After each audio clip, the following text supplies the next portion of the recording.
Hello there, peoples of the internets, once again to another devlog!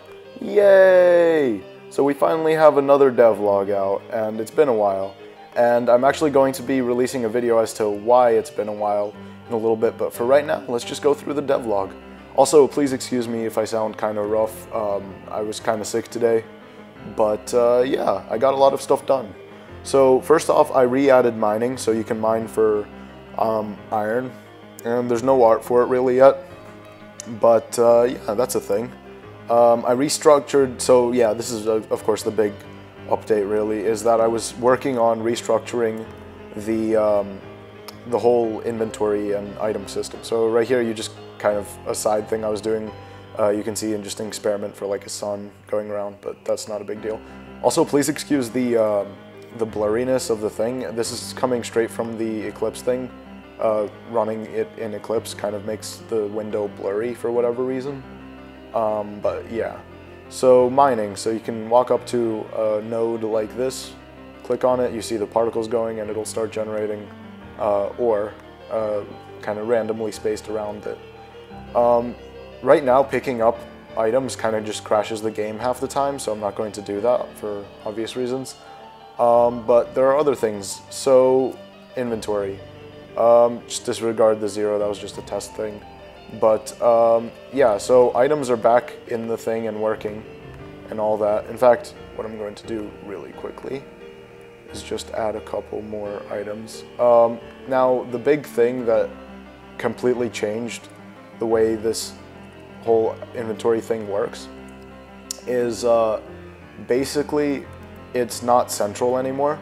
So before, I would have like the main class handle the main game class, just talking a bit of programming, but basically the main class would handle all the items and everything, or the level would handle all the items, and that's a really bad way of doing things. And it's not just bad like stylistically or, you know, optimization wise, like it actually just straight up doesn't work. But now everything seems to be working. Well, generally speaking, there are still some things that I need to add or touch up, but generally speaking, things are working. So for example, placing items, having multiple items, rotating them, all that good stuff works. They won't be able to take up the same space. Now, one thing I did add is that if you, normally like one item would not be able to take up the space of another item, so it'll just bounce back to its original position. But one thing I did was that for stacking purposes, if you have items that are the same item and they have stacking enabled, like these sticks, if you match them up perfectly, they will stack. But obviously, like picking up a stack doesn't work right now. But yeah, like if they were just to intersect partially, that wouldn't work. It would have to completely stack them one on top of another. So that's that sort of stuff. Now, the big thing also is that all of the sort of container systems now work for different things. Like this chest has its own container with a stick inside of it. If I kill an enemy, let's see. So let's kill this guy and not die. All right, so he'll freeze, and obviously the art isn't there, but he'd be dead. Before, he was just dropping stuff when you killed him. That'll be taken out. It's just there for now. And he creates a loot window. So this loot window right now it just pops up when you kill a bandit, but obviously it'll be when you click on him, it'll pop up. I just didn't add that just yet. Like I said, picking stuff up kind of just crashes the game half the time, so I'm not going to do that yet. But like the workbench has its own crafting window and everything, so I can. And another thing is I can move items around within the different inventories that they're in, the different containers they're in. But if I try moving them from one to another, that kind of just crashes the game. So that's basically what I need to work on. So I need to add dropping back into the thing. Like if you were to hover an item and drop it, let go of it, like over an area that isn't a container, it should drop to the ground. Right now, doing that, as you can see, just crashes the game. And I need to add that you can transfer items from one inventory to another. For example, moving one item from there to there.